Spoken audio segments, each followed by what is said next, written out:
She paid $500 for a piece of land nobody wanted. A leaning barn, overgrown grass, and a roof halfway caved in. Locals rolled their eyes and called it a junkyard gamble. But tucked inside the shadows of that broken-down structure was something no one had seen in decades. A rusted warbird, silent and sacred, holding a secret that would awaken a legacy she never knew she was part of. Before we dive in, let us know where you're watching from. And if stories of forgotten history and second chances move you, hit that subscribe button, because tomorrow's episode just might top this one. The dirt road leading to the barn looked more like a deer trail than a driveway. Every few feet, her truck jolted over a pothole or branch, the kind of ride that rattles your teeth and your confidence. But Riley Monroe didn't flinch. She kept one hand steady on the wheel and the other resting on a folder of old yellowed maps, the only thing left to her when her grandfather passed last year. She'd spent 6 months trying to decode his cryptic clues, phrases like, "the bird's still sleeping," and "east-facing tin roof," 2 doors, and a secret too proud to fly. Everyone else thought it was just the ramblings of a dying Navy pilot. But Riley, Grease, stained and stubborn like the man who raised her, believed there was more. When she first saw the listing online, 5 acres of abandoned farmland with a half-collapsed barn in rural Georgia, her heart skipped. The structure matched his description almost perfectly. No inspection, no questions. Just a wire transfer and a signature. Her friends thought she'd lost it. Her ex-boyfriend said it was so typical of her to waste money on nostalgia. Even her mother sent a text that just said, "Riley? Seriously?" But none of them had been there that summer. In 2003, when Grandpa whispered stories about warplanes and hangars disguised as barns.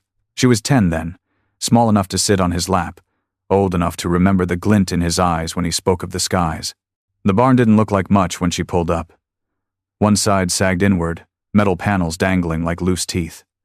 Ivy crawled across its ribs. The front doors were crooked, one missing entirely. But Riley didn't see a ruin. She saw a map come to life, a promise buried in rust and weeds. She parked, grabbed her gloves, and stepped out.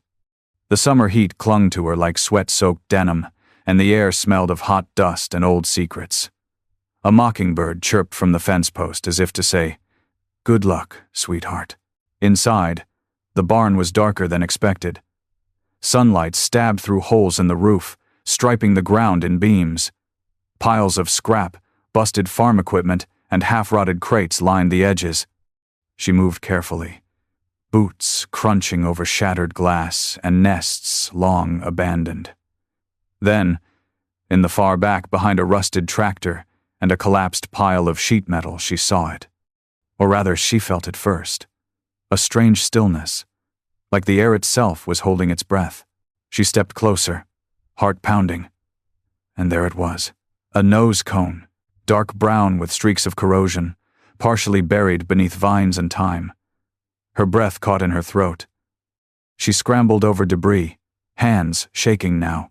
The fuselage was intact, faded Navy insignia barely visible on the side, the wings folded back like a sleeping bird. The canopy glass was cracked but mostly whole. The landing gear had sunk slightly into the dirt, frozen in place. But there was no mistaking it. The stout, brutal frame, the signature intake. It was an F6F Hellcat. "Holy hell," she whispered, falling to her knees. The world went quiet. Not just outside, but inside her too. For a moment, she forgot the heat, the dust, the doubt. She reached out and touched the wing. It was warm from the sun, rough with age. And for the first time in her life, Riley Monroe felt like she was exactly where she was meant to be. The bird was sleeping, and now she had to wake it. She came back the next morning with bolt cutters, a headlamp, and a 6-pack of electrolyte drinks. The Georgia heat didn't play fair, and neither did time. The barn hadn't seen a living soul in decades, at least not one who gave a damn. But today, it felt like something sacred was about to shift. Riley pushed the warped front doors wide open, sunlight spilling in across a graveyard of forgotten tools and rotting timber. But her eyes weren't on the junk anymore. They were on the shape that had haunted her dreams all night long. She spent the first hour clearing debris, busted crates, an overturned plow, a stack of disintegrated hay bales. Every shove of her shoulder, every tug of a stubborn vine felt like peeling back history. The Hellcat sat still, buried up to the wheels in dirt and dry grass. Its navy paint had long since dulled to a reddish rust. One wing was dented near the tip, and the vertical stabilizer had a hole punched clean through it. But it was there. A full fuselage. A World War II fighter jet just sitting in an old barn, like a museum exhibit too proud to ask for help. She ran her hands along the body, brushing off years of dust. Her fingers caught on rivets, peeled paint, and the raised lettering, F6F 134. Her chest tightened. Grandpa used to sign his name as 134 in old letters. She thought it was a squadron number, maybe a reference. But now, seeing it here stamped on a rusted fuselage, it felt personal. She circled around the back, boots crunching on gravel, and saw the propeller blades bent and coated in bird droppings. Beneath the cockpit, faded but still legible, was another marking. Lt. James Monroe. Her knees buckled. She sat down in the dirt. James Monroe. Her grandfather. It didn't make sense. He'd never once said he flew Hellcats, only that he worked around them. Said he knew the boys who soared. But if his name was painted on this plane, was he lying to protect something? To hide it? She climbed up the side of the fuselage and peered into the cockpit. Dust coated the instrument panel.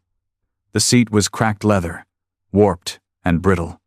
A single dog tag dangled from the yoke, its chain green with age. She gently took it in her hand. The tag read, J. Monroe, 1944.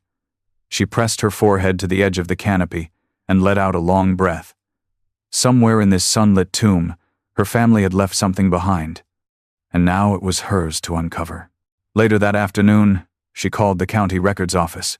The clerk, a man named Reggie who sounded like he hadn't moved faster than a fax machine in 20 years, confirmed the land had been owned by a Monroe, James R., for nearly 3 decades before being auctioned off in the early 2000s.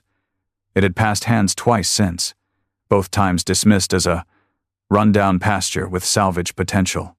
No one had ever mentioned a plane. That night, she sat on the porch of her camper, which she'd parked at the edge of the barn lot, and stared into the darkness. Crickets sang around her. The Hellcat sat in silhouette just beyond the trees. She sipped her drink, the dog tag still resting in her palm, and whispered into the breeze. "What were you hiding, Grandpa?" No answer came. Just the hum of night and the echo of memory. But she knew one thing for sure. She hadn't just found a warbird. She'd found the beginning of a story no one else was willing to tell. She was 8 years old when her grandfather first let her sit in his old pickup, engine running, hands on the wheel. "Feel that?" he said, one hand on her shoulder, the other gripping the stick shift like it held time itself. "That's control. That's power. That's responsibility." She didn't understand it then. Thought he was just talking about trucks and gears. But now, sitting on the Hellcat's cracked wing with his dog tag wrapped around her fingers, those words came back with the weight of something else entirely. Her grandfather had always been quiet about the war. He'd tell stories about the base dogs, about the chow line, even about the way the rain in Guam made your boots rot by morning. But whenever she asked if he flew, if he ever saw action, he'd just smile and say, "I knew the boys who did." That was the line, every time. Like he was keeping a promise to someone long gone, or hiding from a truth he couldn't bear to relive. Riley didn't press him. She'd sit with him on the porch, hand him his sweet tea, and let the silence hang between them like a hammock made of ghosts. But now, the Hellcat was here. And so was his name. Painted right into its skin, like a secret etched in metal. The man she loved more than anyone might have been a pilot all along, and he never told her. She drove into town the next morning, a box of his old keepsakes in the passenger seat. Letters, faded photos, and that one black and white image of a flight line with a squadron of F6Fs neatly lined up behind a row of lean, sharp-jawed men. Her grandfather stood near the edge, face shadowed by the brim of his cap, but unmistakably him. She stopped at the Glenbrook Public Library, the one with the dusty military archives no one ever touched. The librarian, a soft-spoken woman named Bev, took one look at the photograph and raised an eyebrow. "That's not just any squadron," she said, pulling out a binder thicker than a phone book. "That's Task Group 58, Fast Carrier Task Force, Hellcat Country." She opened to a page with flight logs and clipped newspaper reports. These boys flew some of the most dangerous missions of the Pacific Theater. Riley felt her throat tighten. "Was there a James Monroe?" she asked. Bev scanned the roster. "Lieutenant James R. Monroe, flight engineer, and later reassigned as active pilot after Operation Violet Star." Riley blinked. "Operation what?" Bev frowned. "It was classified for years. Special recon missions. Some say recovery ops. No one talks about it. Why?" Riley reached into her satchel and pulled out a photo she'd found tucked behind the Hellcat's seat cushion the day before. It was a younger version of her grandfather. Arms slung around another pilot, both smiling, both covered in grime. On the back, written in familiar, shaky pen, "After the Violet Run, we almost didn't make it." She left the library with a folder full of copies and a heart full of questions. On her way back to the barn, she stopped by the old VFW hall, hoping someone there might remember him. Most of the regulars had passed on, but one man, a silver-bearded Marine named Clyde, looked up from his beer and said, "Jimmy Monroe? Yeah, I remember. Quiet fella. Good hands. Always worked better with machines than people. But hell of a flyer. Never understood why he stopped talking about it." Riley thanked him and left before the tears could catch up. That night, she unlocked the barn and stepped inside like it was a church. The smell of rust and memory hit her hard. She climbed back into the cockpit, her fingers brushing the faded controls. The seat creaked beneath her. She imagined his hands on the yoke, his breath fogging the glass, the roar of war outside, the weight of duty inside. For the first time, she wasn't just his granddaughter. She was his witness. The morning sun filtered through the warped roof, casting golden beams across the Hellcat's weathered frame. Riley stood barefoot on the dirt floor, dust clinging to her ankles, her coveralls tied around her waist, tank top streaked with grime. She'd spent the past 4 hours carefully brushing off the fuselage with a nylon broom, then a dry cloth, like she was tending to the body of something holy. It didn't feel like metal anymore. It felt like skin. Scarred, aged, but still warm, with purpose. The cockpit was her cathedral. Every time she climbed in, she discovered something new. A pencil mark etched next to the throttle quadrant, a scratched-in name barely visible beneath a gauge. She found a tarnished coin wedged between two panels, an old Liberty token from Honolulu. In the seat-back pocket, she discovered a folded strip of canvas. It was a small diary, the kind you'd slip into a flight jacket. The first few pages were soaked with oil, the words smeared beyond saving. But halfway through, one sentence stopped her cold. "If I don't make it back, tell her I was trying to come home. No name, no date. Just ink and hope and the weight of silence." Riley set the diary gently on the workbench, afraid to breathe too hard near it. She looked up at the Hellcat, its nose cone bathed in amber light. "Who were you carrying?" she whispered. She turned her attention to the undercarriage next. Clearing weeds and dirt, she discovered a set of chalk markings near the landing gear, strut a faded diagram drawn directly onto the metal. It wasn't standard. It looked like a modification schematic. Reinforced armor panels, an additional fuel line, and something coded. CX, Bay Mod, divided by Violet Star clearance required. It was the second time she'd seen that name. Violet Star. Operation Violet Star. Her grandfather's flight reassignment. The photo note. The librarian's reaction. It was all beginning to stitch together, but she didn't have the thread yet. She reached for her phone and snapped a few photos, then climbed into the back of the barn where a pile of engine parts had long since been swallowed by grass and decay. That's when she found the box. It was wooden, scorched black on one side, held shut with a rusted latch. Inside, She found faded photos, dozens of them war-era snapshots of pilots, aircraft on deck, flight manuals, and tucked at the very bottom, a small sealed envelope. Her name was written on it. Not her full name, just Riley. The handwriting was unmistakable. Her grandfather's, hands trembling. She broke the seal and unfolded the single page. If you're reading this, it means you found her. I never knew how to tell you what this plane meant to me. I thought burying her was safer than remembering. But you were always braver than me. You chased truth. You deserve it. Just know, this Hellcat isn't just a relic. She's a message. There's something hidden in her. Something they never wanted found. If anyone can finish the story, it's you. She read the letter 3 times. Each time, it got heavier. This wasn't just restoration. It wasn't even just legacy. It was a mission. And someone had tried to bury it. She placed the letter in a Ziploc bag, tucked it into her chest pocket, and sat down on the wing, eyes unfocused. The barn creaked in the breeze. Dust danced in the light. And Riley Monroe knew that she was no longer just her grandfather's granddaughter. She was his continuation. Word got out fast in towns like Glenbrook. Riley hadn't told anyone, not really. Maybe one offhand comment to the guy at the gas station when she bought a fresh set of gloves. Maybe a Facebook post with no photo. Just the words, "Restoring something worth remembering."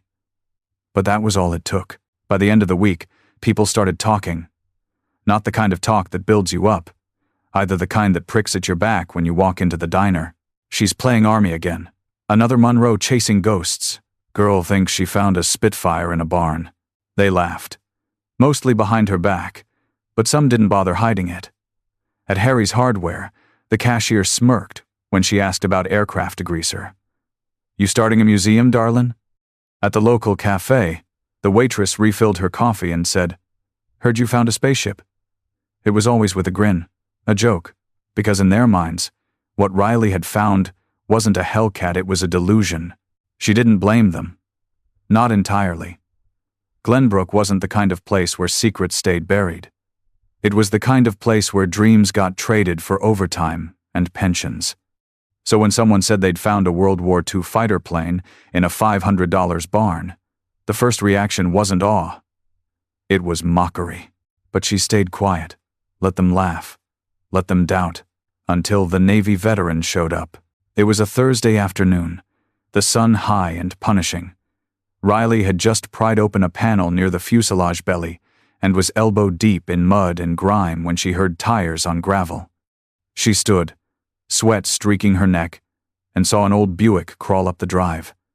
The driver stepped out, slow, tall, wiry cane in one hand, a faded navy ball cap perched on a shock of white hair. "You Monroe's girl?" he asked, squinting. "I am," Riley said, wiping her hands on her jeans. He didn't say another word.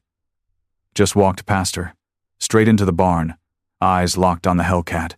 For a long moment he didn't speak. Just stood in front of the plane, breathing hard, like the air itself had shifted. Then he dropped to one knee slowly, painfully, and placed his hand on the wing. "I flew with this one," he said softly. "Not yours, but her sister. Same squad, same metal, same ghosts." Riley's throat tightened. He looked up at her. "They told us these birds were scrapped, said the ones that went dark never made it back. But this is proof." He didn't laugh. He didn't joke. He wept. That night, Riley posted a new update. This time with a photo. The Hellcat half cleaned. The Navy vet's hand on the wing. The caption read, "She wasn't built to be hidden. She was built to be remembered." The comments were different this time. "Wait, that's real? My grandpa flew one of those. I thought this was a joke, but damn, this is beautiful." Within days, people began stopping by the edge of her property not to mock, but to ask, to wonder, to offer help. A young woman whose uncle had flown in the Pacific dropped off a folder of old Navy manuals. A retired mechanic showed up with a vintage creeper and a jug of engine degreaser. One man simply left a bouquet of blue forget-me-nots on the barn door with a note that read, "For the ones who never came home." The laughter faded. The curiosity bloomed. And Riley? She kept working. Not for praise, not for pay, but because her hands had finally found a purpose as stubborn and sacred as her heart. The cockpit had become her second home. Every inch of it told a story, switches worn down from anxious fingers, faded labels in a pilot's handwriting, and grease smudges shaped like ghosts. But on a muggy Sunday morning, Riley discovered something that didn't belong. She was lying on her back beneath the fuselage, tracing a cable line she planned to replace, when her knuckles bumped against an uneven surface beneath the pilot's seat. A section of riveted aluminum out of place, off pattern, and oddly newer than the rest of the aircraft. She sat up slowly, eyes narrowing. The panel was barely the size of a shoebox lid, its edges sealed with adhesive that had long since gone brittle. She reached for her heat gun and a flathead screwdriver. The seal gave way easier than expected. When she popped the panel loose, something shifted inside, a hollow clink, followed by a soft thud. Behind the metal plate was a hidden compartment. She reached in, arm trembling, and pulled out a canvas-wrapped bundle. Dust and oil clung to its fibers. The edges burned as if scorched long ago. She unwrapped it on the workbench, careful not to tear the fragile threads. Inside was a collection of contents that didn't make sense together, not at first. A leather-bound notebook with the name Lieutenant J.R. Monroe embossed in gold. A folded map of the Pacific, routes marked in red ink. A photo of a group of pilots standing beside a Hellcat, only one of them smiling. And at the bottom, a mission document stamped in thick, black ink. Classified Operation, Violet Star. Do not duplicate. Confidential clearance level Alpha. Riley's heart pounded. She opened the notebook slowly. The first few pages were technical fuel ratios, modifications, engine tweaks. But halfway through, the tone shifted. The entries read like letters. Never sent. They said if we don't recover the cargo, it'll all be for nothing. But the cargo, it breathes. I swear I heard it hum when the hangar went dark. Command thinks no one will ask questions. But something's wrong. We weren't trained for this kind of payload. They told us to lie, to bury her, to make it look like a crash. But I couldn't do it. I couldn't let her die forgotten. Riley dropped the book, chest tight. She scanned the document again, zeroing in on a handwritten note scribbled along the margin. Hidden under co-pilot panel. Secure before extraction. She ran back to the Hellcat, breath shallow, hands dirty with adrenaline. She climbed into the cockpit, pried up the co-pilot panel, and found a second, smaller compartment, this one, sealed with military-grade latches. It took her nearly 30 minutes to work them open, and when she finally did, a single object sat inside, a velvet-wrapped cylinder no longer than a thermos. She unwrapped it gently. It was a canister titanium, lightweight, with engraved coordinates and a serial number. No latch, no opening, just a locking code panel with 3 digits. She stared at it for a long time. What had her grandfather been carrying? What had Operation Violet Star truly been? That night, Riley didn't sleep. She sat in the barn beside the Hellcat, the canister resting between her boots like an artifact from a dream. The journal sat open beside her. Her grandfather's words, rambling, frightened, defiant. Something about that flight had changed him, not just physically, spiritually. She looked up at the ceiling, beams silhouetted against a rising moon. Whatever this thing was, it was never meant to be found. But it had been, and now it was in her hands. The next morning, Riley drove 2 hours south to the Aviation Museum at Fort Hamilton. She didn't bring the canister, just photographs, the journal, and the classified Violet Star document. She needed answers, but she also needed to know who she could trust. The museum was quiet that day, midweek and half-staffed. But after a few questions at the front desk, she was directed to a man named Dr. Emerson Pike, historian, archivist, and former Navy flight systems analyst. He met her in a back room surrounded by rusted engine blocks and declassified manuals. Mid-60s, white shirt stained with coffee, and eyes that looked like they hadn't blinked since the Cold War. When Riley laid out the items on his desk, he didn't speak for a full minute, just stared, especially at the document. I haven't seen that name in 30 years, he muttered. Violet Star was a ghost. A program that officially never existed. Riley leaned in. What was it? Emerson opened a drawer, pulled out a dusty binder, and flipped to a photocopied memo. They were retrieval missions, special assets, downed aircraft, foreign tech even, unconfirmed biologicals. He glanced up at her. The kind of stuff they bury under hangars and tell rookies is nonsense. She slid him the journal. My grandfather flew one of those missions. He didn't just retrieve something, he hid it. In the plane I found. Emerson read quietly, his brows furrowing deeper with every page. When he reached the entry about the cargo that hums, he closed the book gently. I can't tell you what this is, he said.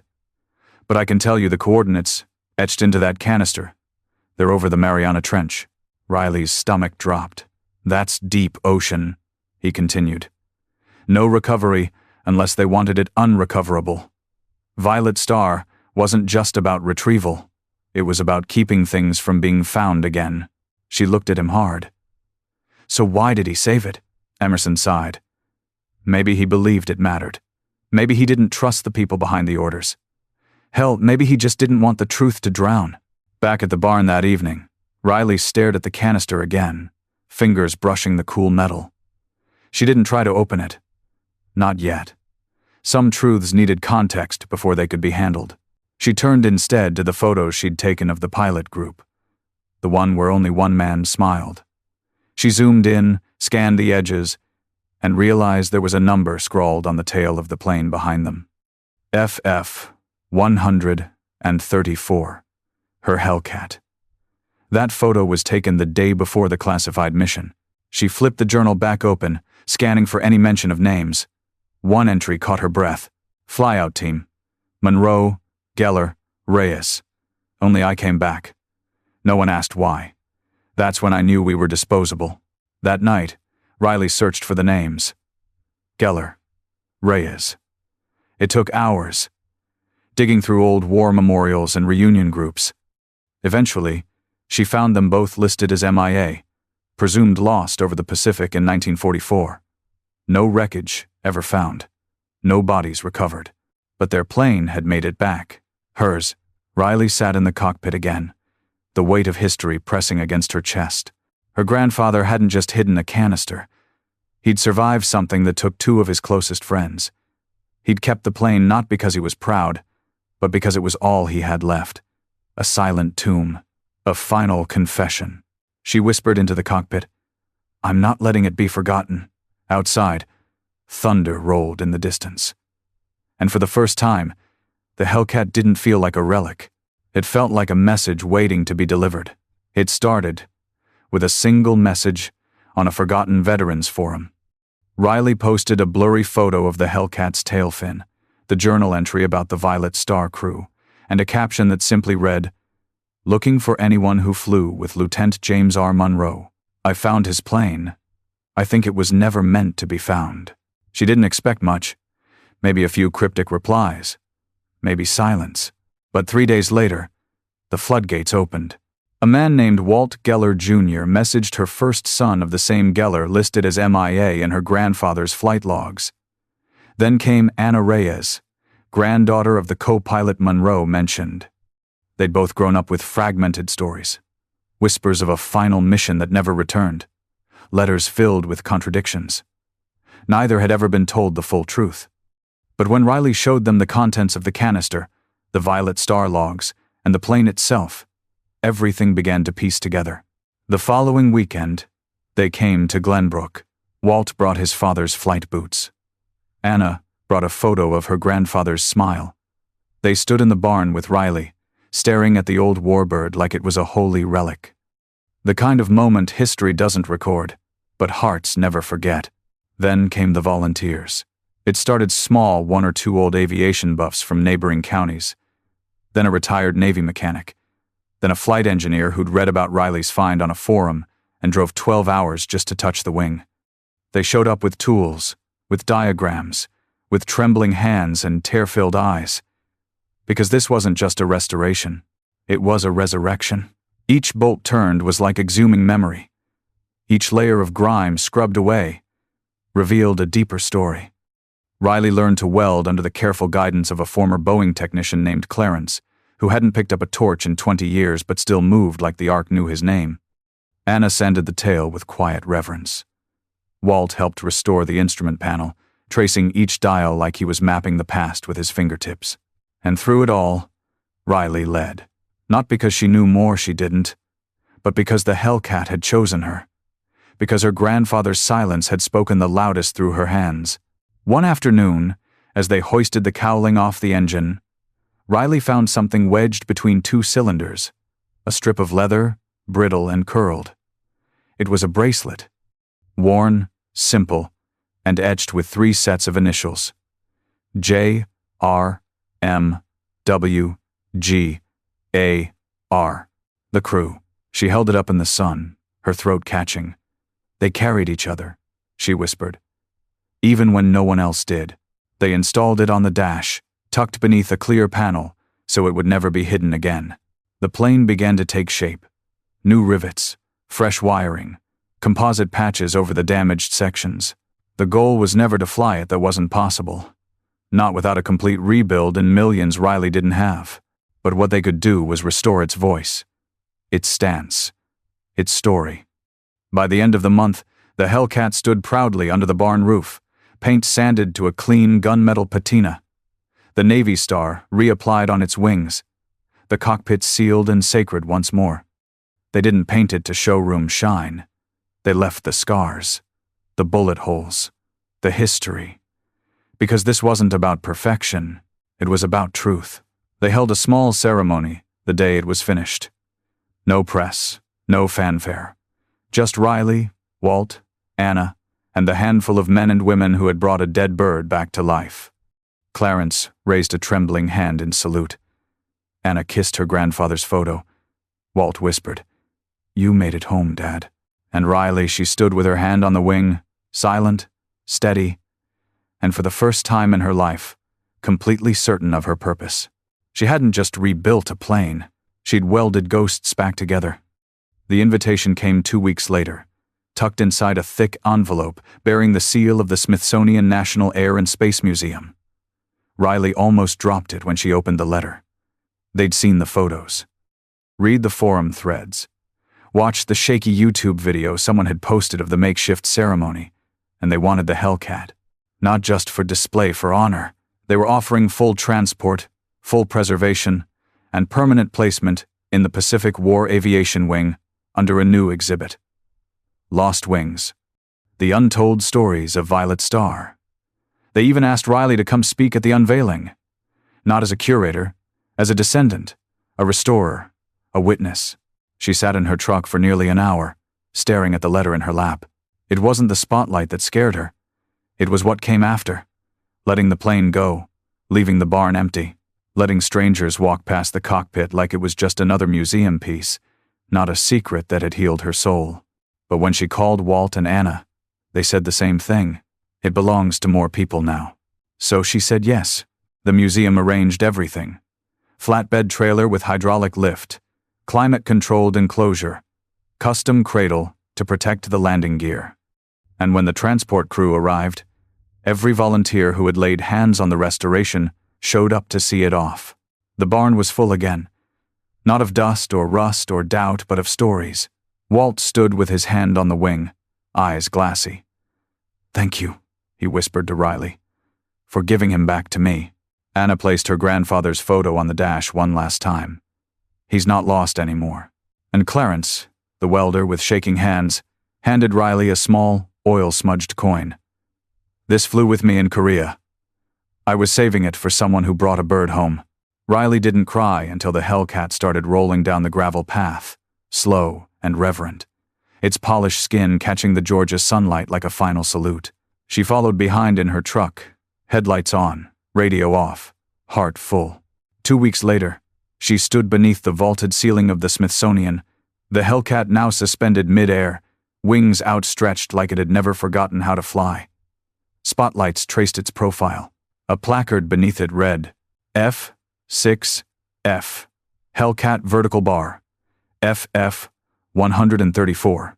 Recovered and restored by Riley Monroe, granddaughter of Lieutenant James R. Monroe. Final flight. Classified. Final mission. Remembered. A curator handed her a microphone. She wasn't ready. But she stepped forward anyway. "I bought a barn for $500, she said softly. "Everyone thought I was crazy. They said I wasted my money. But what I found inside wasn't junk. It was legacy. My grandfather didn't talk much about the war. But this plane, it spoke for him. And through every dent, every rusted bolt, I heard him." She looked up at the Hellcat above her. "This isn't just metal. It's memory. It's the silence of stories never told. And it's proof that even when something is buried, forgotten, or broken, it can still be found. And it can still fly." The crowd didn't roar. They stood in reverent silence, like they'd just been led into something sacred. When the ceremony ended, Riley stood beneath the wing alone. She placed her hand against the cool skin of the plane one last time and whispered, "You're home now." Glenbrook felt different when she got back. Not because the roads had changed or the sky looked wider, but because she had. The barn stood quiet again, empty but not hollow. The space once filled with dust and disbelief, now echoed with meaning. The outline of where the Hellcat once stood was still marked in the dirt, a ghostly shadow of a legacy that had taken flight. Riley didn't rush to fill the space. She left the doors open most days, let the breeze come through, let the stories linger. People still stopped by veterans, kids from the high school auto class, a few tourists who had seen the story on the museum's YouTube channel. Some came just to stand in the barn. Others brought artifacts of their own. Photos, patches, medals, letters. One woman left a set of pilot's wings from her father's uniform with a note. "He never made it home, but you made sure someone's story did." She didn't know what to do with all of it, so she began hanging them along the wall, one by one, like pieces of a mosaic made from memories. She added a small plaque at the entrance. "This hangar doesn't hold planes. It holds the weight of those who flew." And the canister? She still had it. Hidden, locked away in a fireproof safe beneath the floorboards of her workshop. She never opened it.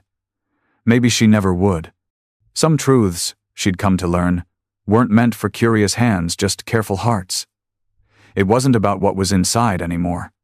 It was about why her grandfather kept it safe. Why he buried it not in soil, but in steel. She launched a program called Project 134, named after the tail number on the Hellcat. It offered restoration support for veterans' families who had uncovered wartime relics but didn't know how to preserve them.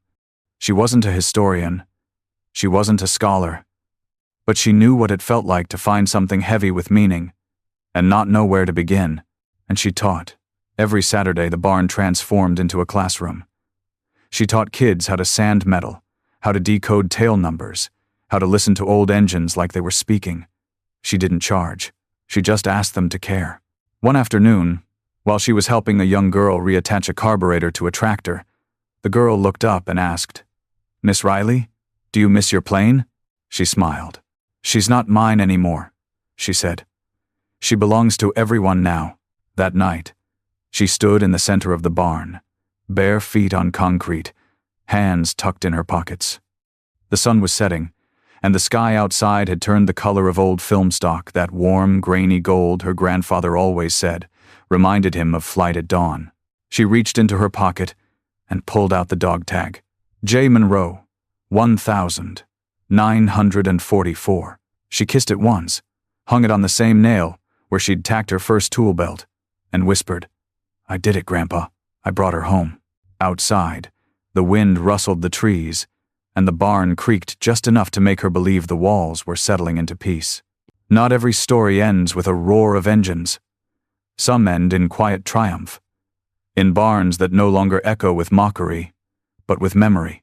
And some girls, who were once laughed at for chasing ghosts, become the ones who give them wings.